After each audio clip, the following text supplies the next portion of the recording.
Ready to make a real impact every day?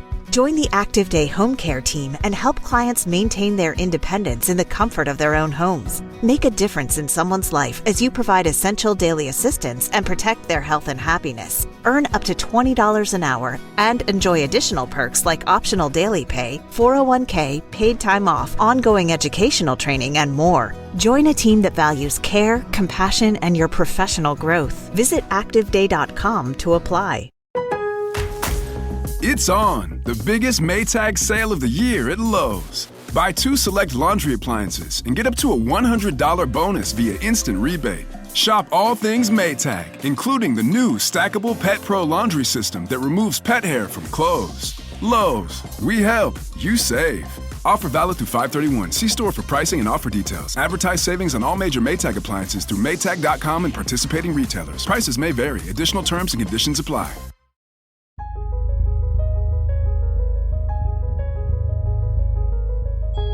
Some crimes are so heartbreaking or shocking, they change laws, change society, or even earn the label crime of the century. But the stories that made headlines in decades past aren't necessarily remembered today. I'm Amber Hunt, a journalist and author, and in each episode of this show, I'll examine a case that's maybe lesser known today, but was huge when it happened. This is Crimes of the Centuries.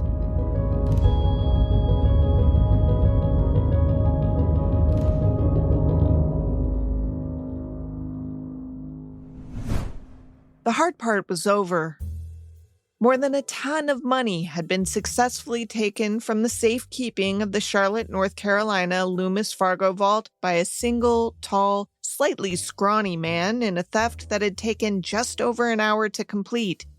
It was October 4th, 1997, in a time before texting. If you wanted the attention of someone back then, you could buzz their beeper with your number or some prearranged code. That code thing was something Kelly Campbell had done repeatedly to bolster the confidence of the one thief in the Loomis facility. Despite appearances that would suggest otherwise, David Gant had pulled off the physical part of the heist himself. The cameras that had witnessed it were just videotaping, not live streaming for anyone to watch in real time, and he would take care of them. Kelly and her gangster friend, plus a few extra people he hadn't expected, were on hand at the prearranged rendezvous point and unpacked the money-laden white van he had loaded. Their job was to hide the pallets of cash until the dust settled, but his part was done. David was in a hurry. He handed these men his Loomis keys, and he and Kelly, the fresh love of his life, were driving as fast as the law would allow out of North Carolina. The plan, as the three who had planned this had agreed, was for him to use none of the local transportation hubs for his getaway. Because really, only Gant was going to be fingered early on. And if Gant knew anything, it was that the cops would look first at the manifestos of airlines, trains, and buses out of Charlotte to try to figure out where he had gone. So the plan was to drive that night to Columbia, South Carolina, and fly from there to Mexico, where he would wait out the flurry of post-heist excitement, after which his darling would join him. She would have 2/3 of the take with her, and they would live happily ever after on a beach somewhere where no one knew them or what they had done or how they had come to live so well. When the couple got to Columbia, David had expected that Kelly would hand him a plane ticket or a confirmation of his reservation on some flight. She hadn't thought of it. Maybe that was supposed to be his job, but he hadn't thought of it either. They were in a slight pickle. The airport in Columbia had no flights out that night that went to Mexico or anywhere else. It was closed. Hours earlier, these geniuses had stolen some $17.3 million with no one the wiser. And that included them.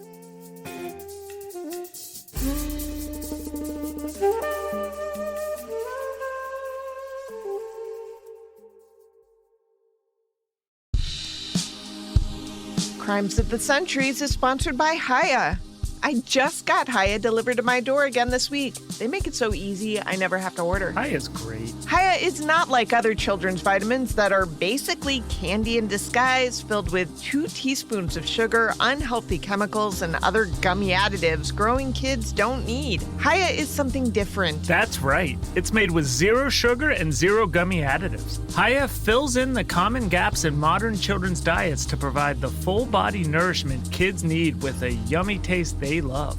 It's non-GMO, vegan, dairy-free, allergy-free, gelatin-free, nut-free, and everything else you can imagine. And are you tired of battling with your kids to eat their greens? Hiya now has Kids Daily Greens plus superfoods, a chocolate-flavored greens powder designed specifically for kids, packed with 55-plus whole food ingredients. Just scoop, shake, and sip with milk or any non-dairy beverage for a delicious and nutritious boost your kids will actually enjoy. We've worked out a special deal with Hiya for their best-selling children's vitamin. Receive 50% off your first order. To claim this deal, you must go to hiyahealth.com/COTC. This deal is not available on their regular website. Go to hiyahealth.com/COTC and get your kids the full body nourishment they need to grow into healthy adults.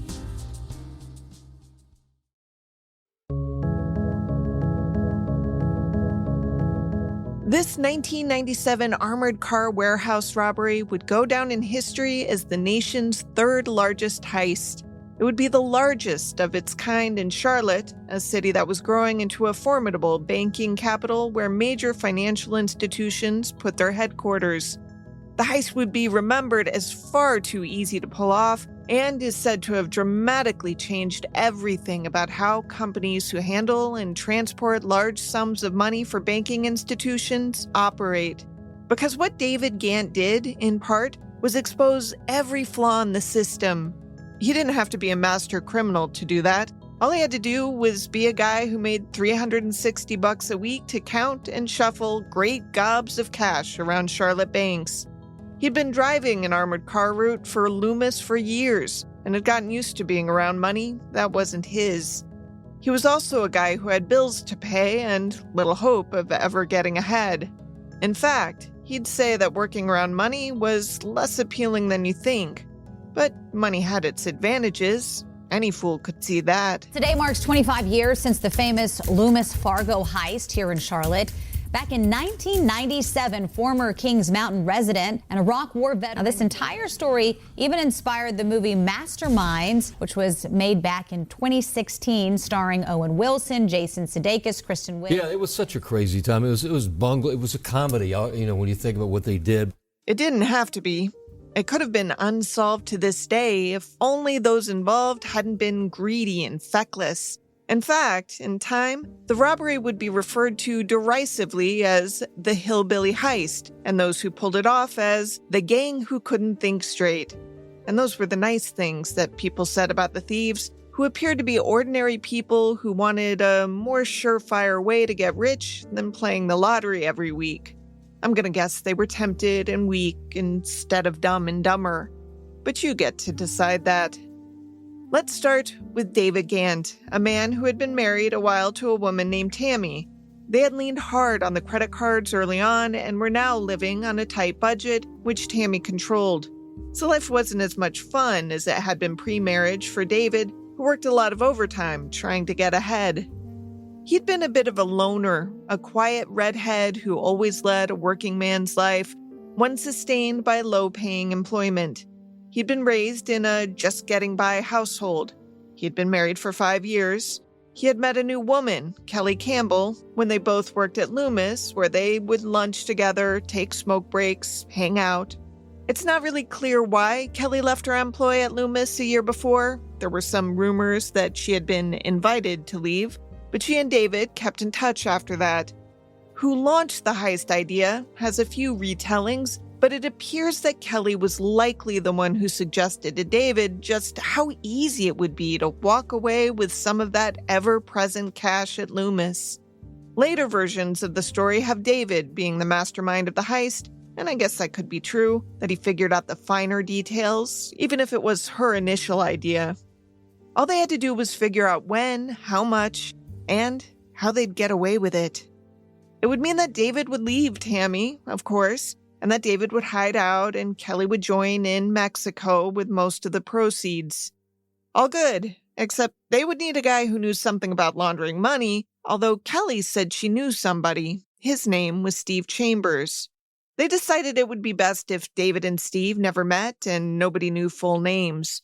The better to keep things tight, should the law ever ask. It would require little prep, really. Here's David Gant. The basic plan was for them to get me a fake ID, which we did, which back then was way easier. What I would do was we'd pick a Saturday, and I would basically empty the vault. At first, they only wanted me to take, I think he said $250,000, and then he came back, I'll get $1 or $2 million. I'm like, no, we're not doing that. If I do this, I'm going to take enough money so that I won't have to ever come back, because I won't be able to. As it worked out, the original plan was I wanted to get at least 15, which worked out pretty good. And it was like, here's your 5, here's your 5. Just make sure you deliver my 5. Anything that's left after that, you can keep it. I only want my 5. And they were, oh yeah, that'd be great. Plus, Kelly had straight up promised that she was ready to go anywhere with David and their life together would be peachy. They even shared a kiss one time while in her pickup truck a week before the big score. That's all they had done. That and come up with a beeper code so they could secretly communicate their impending future. It was 143. I love you, having 1, 4, and 3 lettered words. How romantic. That Saturday in October had been chosen because it was a night when David was scheduled to be vault manager and would be on the premises alone, aside from a trainee. It was also a night when all the money that came in was already pre-stacked and pre-sorted. The bills were all non-sequential and unmarked, their serial numbers unrecorded and all ready to be distributed to banks and, particularly, to automatic teller machines. David gave no indication that anything was different when he went about his job that day. Even at home, before he'd gone to work, all had been normal in the few days before. He had helped his wife grocery shop, he'd kissed her goodbye, he even made a dental appointment for later in the month. For most of the day, Kelly had interrupted his flow by beeper and by phone, urging him not to chicken out. I'm not sure if I've got the guts to do it. Because I know as soon as I put that first dollar in that van, I can't go back. If I steal $1, I've got to steal them all. He had decided to steal them all. He took advantage of the trainees' inexperience when the shift was over by pretending to completely close the vault. Then David waved goodbye to the new guy, who went directly to his car and out the gate. That's when David moved an unmarked white van to the loading area, returned to the vault room, and spent an hour moving the money into the van. Kelly, meanwhile, was waiting with Steve and some others he had recruited to help stash the cash. They were parked outside the facility, obviously anxious, as Kelly sent 143s repeatedly to David's pager, which was a sign for him to call her from within. Finally, he told her to stop. He had work to do. When he was done, he remembered to enter the security area and take 2 videotapes that had been recording all that had been going on in the vault room. He threw them into the white van and drove the now heavily laden truck to the back gate, which didn't rise as it should when the van approached. After several abortive tries, he circled to the front gate, which would require physically getting out of the van to unlock the hefty array of Loomis keys he had on him. According to Jeff Diamant's Heist, it was around 8 o'clock and David was tired. Here, too, the chain link gate refused to budge. Those who had been waiting were watching, and one of the assembled drove over to the gate, averting his face so his identity would be concealed. Finally, the gate gave way. Then a caravan of 3 cars drove across Charlotte to the hidden parking lot behind Reynolds & Reynolds, a printing business. David snatched $50,000 to tide him over in Mexico, forgot about the videotapes in the back of the van, and handed the wad of something like 200 keys to those waiting and got in the car with Kelly. The little bunch left behind realized they had no idea which key fit the van and spent a few rattled minutes trying every key to see which one opened it. They began unloading the money into plastic barrels, boxes, and crates, packing every crevice of their cars. There was so much money, literally and figuratively, because $11 million of it was stacked in $20 bills, that they had not brought enough cars to hold it. So they decided to leave wrapped 1s and 5s in the van when they drove it a short way and left it, still running and unlocked, for anyone to find. They, too, had not given a second thought to the security videotapes that David had taken from the scene. They left those behind. Somewhere along the way to South Carolina, David and Kelly realized they had made no provision for getting that kind of cash through the airport. So they stopped at a convenience store, bought some pantyhose, which they cut up to make a money belt of sorts, for David to tie around his waist. Do remember, this was before September 11th and X-ray machines and hand-checking passengers became commonplace. Now, once inside the empty airport, with all the money that would fit, $25,000, attached to him, David had to do some rethinking since he couldn't hop aboard a flight as planned. Kelly said she was too tired to take him anywhere. They settled on hailing him a cab to take him to a bus station where he would catch a bus that would then take him to Atlanta's Hartsfield Airport. Before they parted, they agreed that Kelly would show up at a certain payphone at 1 p.m. on Tuesdays and Thursdays in case David needed to talk. There was no discussion of everlasting love. They simply said goodbye, and he got on the bus. From here on in, he would go by the name on his fake passport, Mike McKinney. In Atlanta, he got a flight to New Orleans and then got on another plane to Cancun, a place where he knew no one and did not speak the language.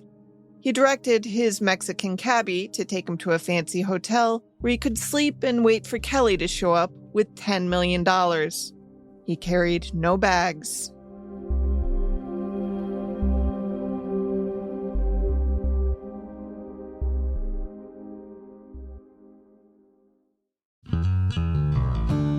Crimes of the Centuries is sponsored by Cornbread. I don't really need ad copy for this because I've been telling everybody about this product anyway, but here goes the read. There's a new way to have a great time with friends without booze or bad decisions. Cornbread Hemp's THC seltzers just came out, and you have to try them. We've tried a few THC seltzers, and I'm not exaggerating when I say Cornbread is our favorite. There are no hangovers, and I'm a convert. I am too. These taste amazing, and they make you feel just as good. Cornbread seltzers are made with pure THC and all natural ingredients, no synthetics, and they only have 30 calories and 5 grams of sugar per can. Each can has 5 milligrams of THC, which is the ideal amount, so you don't feel couch-locked or paranoid. It's just perfect for unwinding and kicking back. Right now, Crimes of the Centuries listeners can save 30% off their first order and enjoy free shipping on orders over $75. Head to cornbreadhemp.com/COTC and use code COTC at checkout. That's cornbreadhemp.com/COTC and use code COTC. Cornbread Hemp, this is the good life. So good. Steve Chambers, the supposed expert in money laundering, had recruited a few relatives for the cash stash. He paid $100,000 to each of them to rent storage units in their own names or in the names of their family members, to open bank accounts or safe deposit boxes, to bury some of it, hide it in attics. Because $17 million in medium and small denominations is bulky business. His warning to them as he left them to it was, don't be stupid. Don't flash the cash around. Don't make any huge purchases that would alert the authorities, who were just now waking up to what had happened inside Loomis Fargo.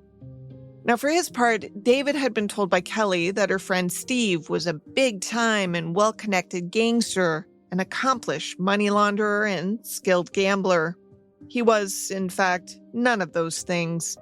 A small-time bookie who was even at that moment fighting charges he had written a slew of bad checks, he and his wife Michelle and their children lived in a manufactured home in the lesser suburbs of Charlotte.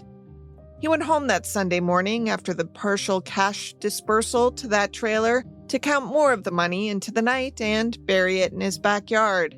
On Sunday morning, a security guard noticed that the facility's front fence was open, so too the warehouse door. He alerted the necessary authorities, who arrived to find the vault unopenable, as David had, before leaving, put a time lock on it, set for Monday morning. Law enforcement noticed that all the keys were missing, as was a company van. There'd been no sign of forced entry, and, well, yes, the 2 videotapes in the security office were missing. A third videotape was intact and still recording the goings-on in the vault room. And there, with the FBI present, because this was federally insured money that belonged to federally insured banks, everyone watched as David Gant staggered for more than an hour under 2,700 pounds of money as he lugged it from the vault to his waiting van. The tape did not reveal anyone else in the room, but authorities wondered if someone was off camera directing Gant or maybe holding his family hostage. His pickup truck was in the facility's parking lot. Inside its ashtray, they found his wedding ring. Here's Mark Rossi, one of the special agents on the case, in a documentary called The Unperfect Crime, America's Dumbest Heist. Your concern immediately is with the missing body, with David Gant. Was he abducted? Was he harmed? Was he forced to do something against his will? Is he still on the premise? Is he locked inside the vault? They wondered, too, if the wedding ring was a sign from David, some kind of message to indicate what had happened to him. Hard to say. When the vault was finally opened, it was empty. From a documentary by Robbers IQ. Facing a challenge, the FBI re-examined the weekend of the heist, complicated by the Coca-Cola 600 NASCAR race in Charlotte. Sorting through the influx of out-of-town visitors, potential leads were challenging to discern. For the first few days, they did as David had suspected they would do, checking all the ways out of town and then checking all the storage facility rental applications. No luck. They interviewed his panicky wife, Tammy, who had already alerted police on Sunday morning that her husband was missing.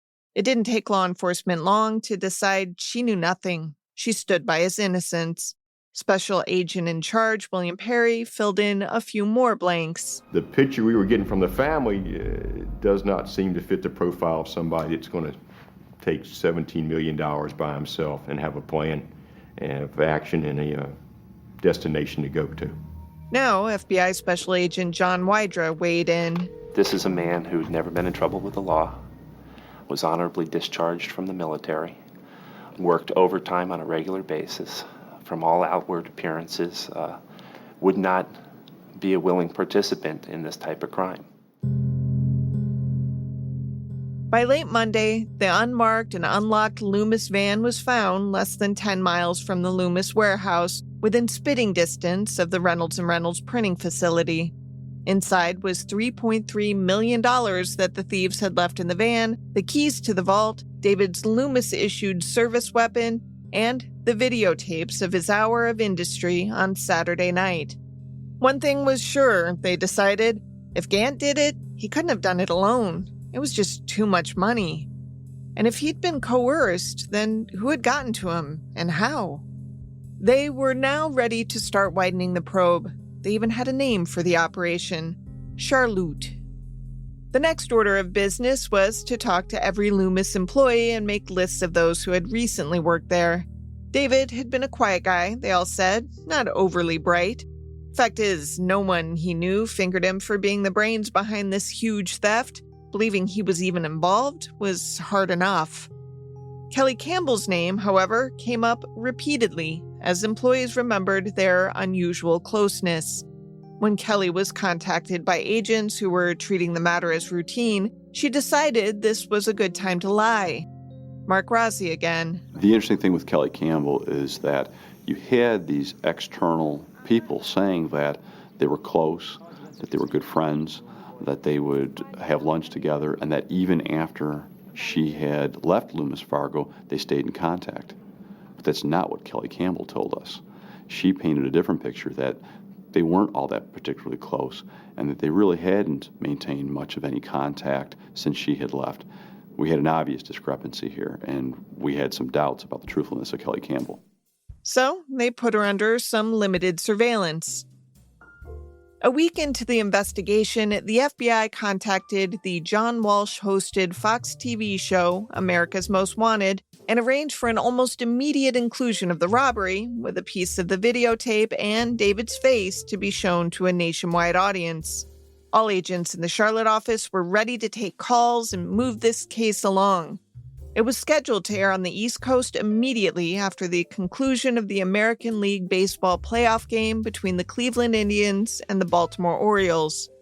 The game, however, was tied at the end of 9 innings, and the game went into overtime, thus canceling the show, at least in the area where the FBI figured David Gant still had to be. Then Loomis posted a $500,000 reward for information on the heist. That's when the telephone started to ring.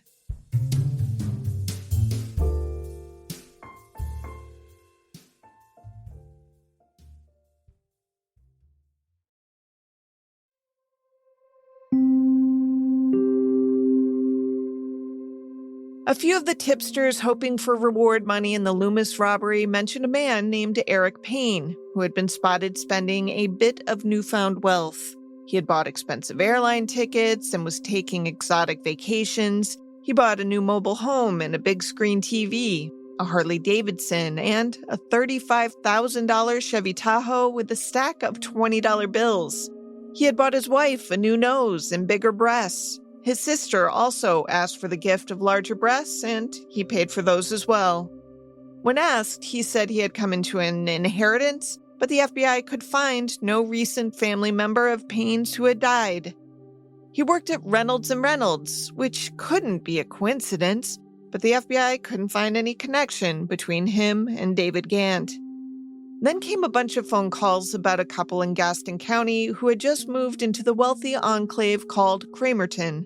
The couple recently bought a 7,000 square foot, $635,000 house in a gated community. The wife was running around town in a new sporty BMW convertible while she got used to her new breast implants. She had gifted her stepfather a fancy pickup. They put Pabst Blue Ribbon in the wine cellar and asked the home sellers to leave their Velvet Elvis. They got lavish parties, and for Christmas that year, the wife had been given a 3-carat diamond ring costing $43,000. The couple had also quickly bought a discount furniture store across from the Mecklenburg County Courthouse in Charlotte. The family was telling everyone that the brawny husband had played for the Dallas Cowboys, hence all that money. Yet no football fan on the block had ever heard of him. And the neighbors had heard just weeks before, this family had been living in a mobile home in a lesser suburb of Charlotte. Their names were Steve and Michelle Chambers. All that conspicuous consumption wasn't the dumbest thing the Chambers did, which, remember, was as hypocritical as it was idiotic. Steve Chambers was the one who had admonished his cohorts not to spend too frivolously. Seems that, on the Monday after the heist, Michelle Chambers had carried a briefcase full of $20 bills into a Nations bank, one of the banks that lost money when Loomis was robbed in Mount Holly, North Carolina. She asked to tell her how much she could deposit before any paperwork had to be filed. The teller told her the limit was $10,000. Michelle then deposited $9,500 in a new account and made a point to say, "No worries, this wasn't drug money." The teller, suspicious, sent a suspicious activity report that day to the Financial Crimes Enforcement Network, a part of the Treasury Department, which then routed it to the FBI, which sent it on to its office in Charlotte. That took a while. In the meantime, despite the Chambers' frequent trips to banks to deposit money, no one could tie the Chambers' money to the robbery. But the house in the private enclave certainly commanded their attention, which was tricky. Here's the Cramerton Chief of Police, David Young, on getting complaints from the neighbors about this unaccounted-for car they noticed. In a small town, any vehicle that's not normally seen in a neighborhood becomes a suspicious vehicle. I think that was probably one of the biggest problems we had, understanding what was going on and trying to explain to residents who were calling about suspicious vehicles and trying to tell them what was going on without actually telling them what was going on. That forced the FBI to do surveillance by air anytime the Chambers left the house. They didn't seem to notice that either. Not only are we dealing with reports of suspicious vehicles, now we got to come up with some reason for a plane flying low in the area. The Chambers kept spending and kept roping in more people into the scheme to help open bank accounts and rent safety deposit boxes to hold the cash, thinking no one was noticing. The FBI now started plumbing high school yearbooks for leads and found that Eric Payne and Steve Chambers and Kelly Campbell had known each other a decade or so earlier. The agents visited Kelly again and pressed her to take a polygraph. She declined, but appeared anxious. Then, a break. Standing on the steps of the courthouse in Charlotte one day, 2 agents noticed that Kelly was visiting her friends, the Chambers, out in front of the furniture company the couple now owned across the street. The agents got the license plate number of Kelly's new minivan and found that it was paid for by Robert Dean Wilson, a known alias of Steve Chambers. According to Diamant, they had used $20 bills to buy the car that sold for $14,220. Okay, now they were getting somewhere. By late January 1998, Kelly was continuing to put David off about when she was going to show up to join him, while his wife had still heard nothing and feared him dead.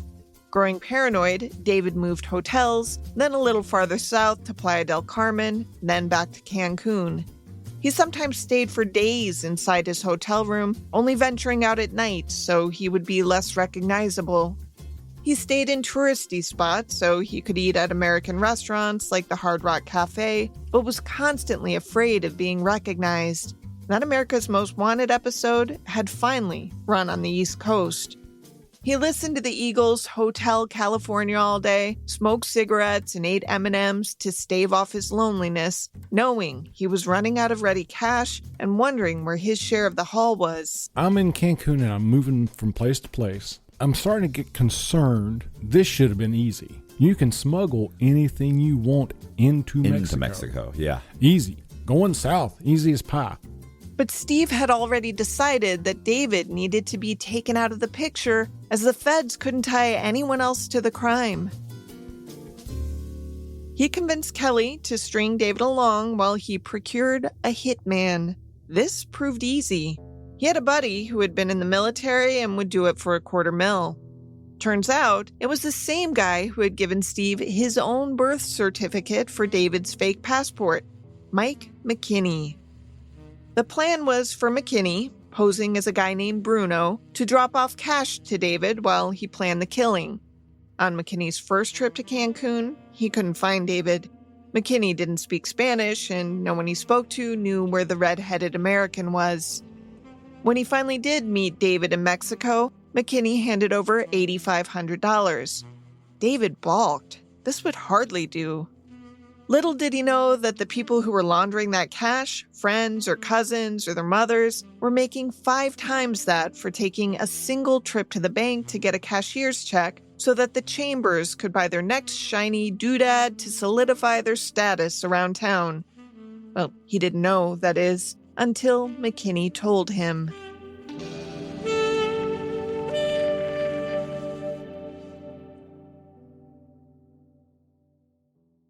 Hey, it's Austin James. Yes, I'm living with diabetes, but it doesn't have to define me. Thanks to the Freestyle Libre 3 Plus sensor, I get real-time glucose readings throughout the day. The Freestyle Libre 3 Plus sensor is small and easy to wear, giving me the freedom to focus on my life as a parent and a musician. Now this is progress. You can get a free sensor at freestylelibre.us. Offer available for people who qualify. Visit myfreestyle.us to see all terms and conditions. Certain exclusions apply. Data on file, Abbott Diabetes Care. For prescription only. Safety info found at freestylelibre.us. After David learned from Mike McKinney that Steve and Michelle Chambers were spending that Loomis money like it was going out of style, he was as mad as he was helpless. He didn't have much cash and had to blow through the conservative amounts McKinney, aka Bruno, delivered on hotel rooms and food while he was stuck in limbo. A few more cash exchanges happened between Bruno and David while Bruno looked for help with the murder. He found an accomplice named Roberto, who happened to be a Pittsburgh Steelers fan. When Roberto was set to meet David, the American happened to be wearing a Steelers jersey. This created an immediate bond. And Roberto, who went by Gordo, didn't want to kill him anymore. More than that, he didn't want anyone else to kill him either. David explains, one of the Mexicans he was working with came by my apartment. His nickname was Gordo. He's a big guy.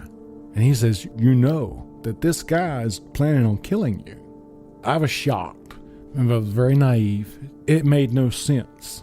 There was plenty of money for everybody. Right. Why don't you just pay you and just... Pay me and forget about me. David didn't believe Kelly was in on this.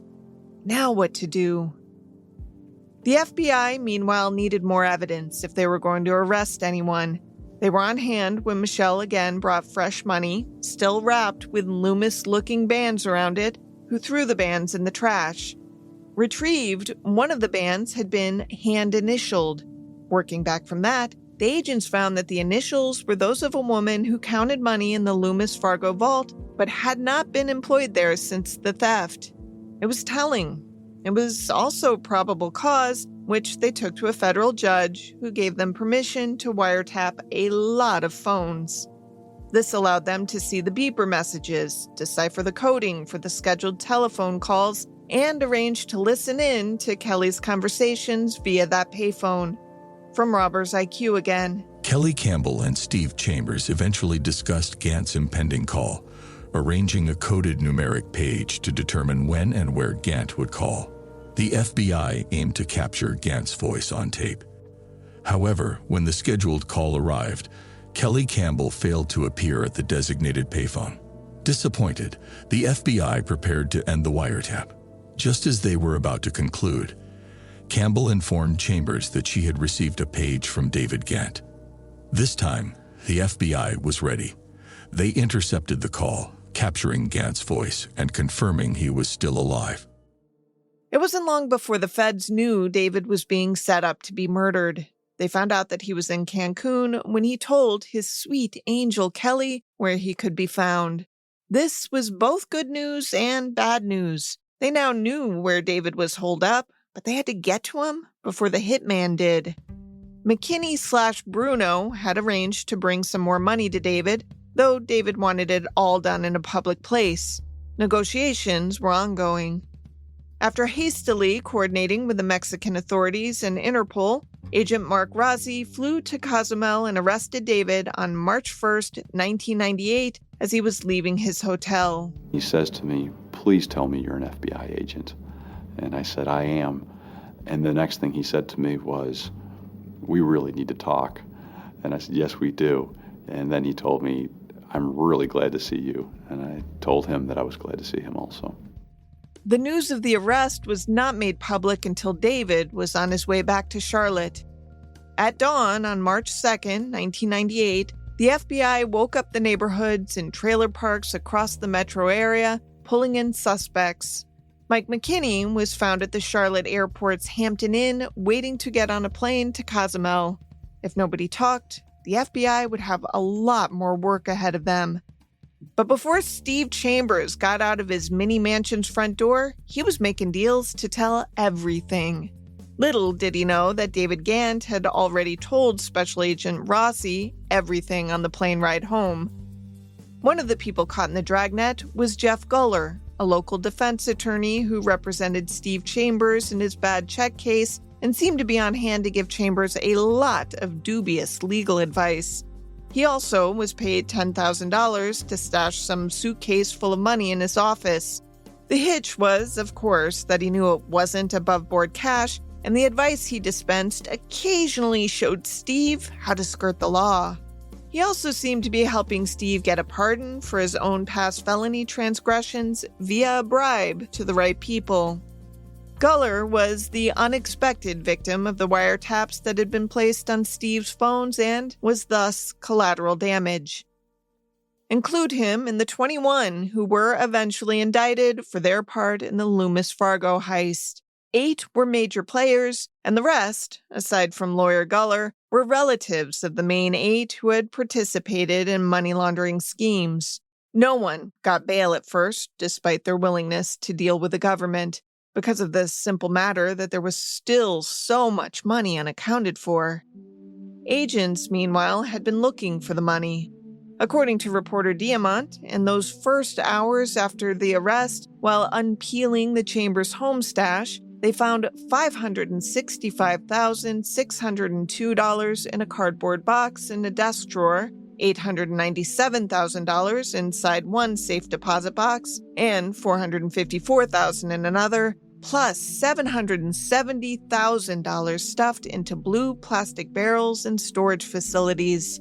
Diamant reported that during that first week, the FBI found $9.8 million, which, added to the $3.3 million left in the Loomis van, meant they had recovered nearly $13 million of the original $7.3 million. Everyone pleaded guilty, except for Guller, who fought the charges. David Gant was convicted of bank larceny and money laundering. He was sentenced to 7.5 years in federal prison and fined $26,000. For a time, it looked as if he and Tammy would reconcile. They didn't. She divorced him while he was serving time.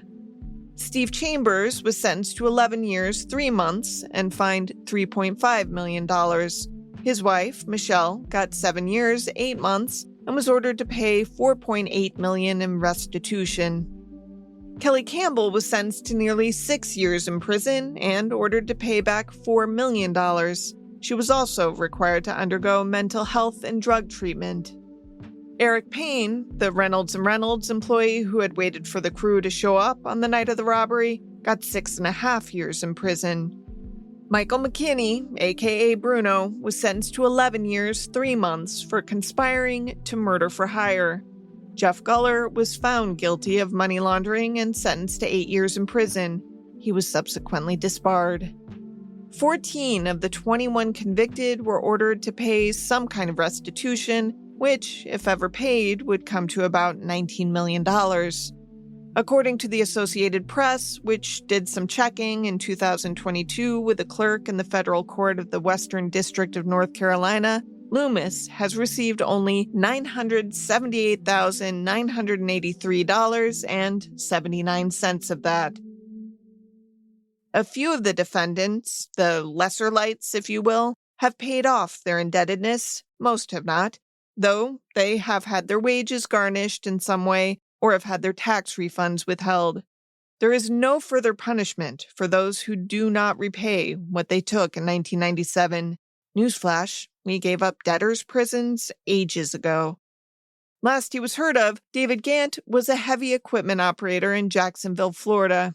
Asked once if he would make the decision to rob Loomis again, knowing everything he knows now, he took a minute to respond.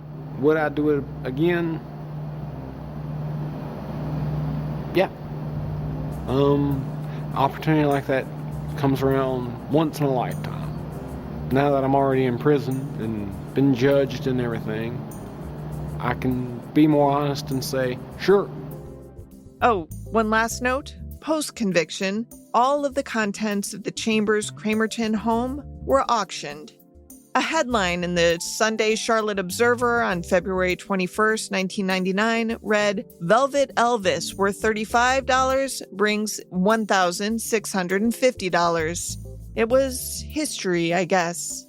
All the proceeds from the sale of these 650 items went to Lloyd's of London, who had insured Loomis Fargo in case of theft.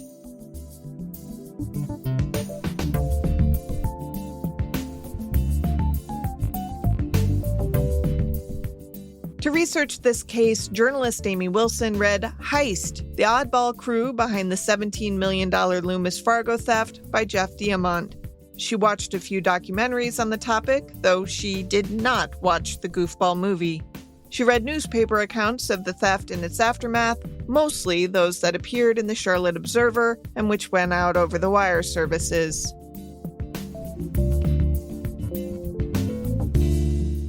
Crimes of the Centuries is available early and ad-free through Grab Bag Collab. Join us at patreon.com/grabbagcollab to hear not just exclusive content related to this show, but to also get access to several other shows on our profit-sharing network. Unless noted in the citations, this show was researched and written by me, Amber Hunt, and produced by Amanda Rossman and Henry Lavoie. Original music is by Bruce Hunt, Andrew Higley, and occasionally by my son, Hunt Van Ben Scoten. Other music comes from Soundstripe and Epidemic Sound. If you like the show, help us out by rating and reviewing us on Apple Podcasts. For more information or to recommend a case, go to centuriespod.com.